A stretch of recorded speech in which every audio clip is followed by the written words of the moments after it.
আরে রাত 3টার সময় কে দরজায় নক করতেছে? আরে কে তুমি? আরে ওই মমি আমার পিছু নিয়েছে, আমাকে মেরে ফেলবে, প্লিজ আমাকে বাঁচাও। আরে দেখি তো, তাদের কাউকে ছাড়বো না। ওকে, এখন তো আমি নিজেই বিপদে পড়ে গেলাম। আমি যাচ্ছি এখান থেকে। আরে আমি কোথায় লুকাবো?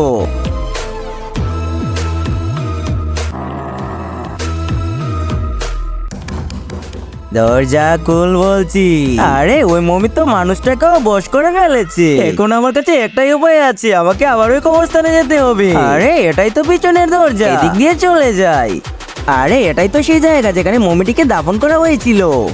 এবার আমি এই জাদুর পানি এখানে ঢেলে দিব, তাহলে এই মমিটি সারা জীবনের জন্য সাপমুক্ত হয়ে যাবে। কিন্তু তার আগে যে মা তোমার মুখে খাবার তুলে দিয়েছে, আজ সে প্রিয় মায়ের জন্য একটি লাইক এবং সাবস্ক্রাইব করে কমেন্টে এই ইমোজিটা দিয়ে যাও। বেঁচে গেলাম।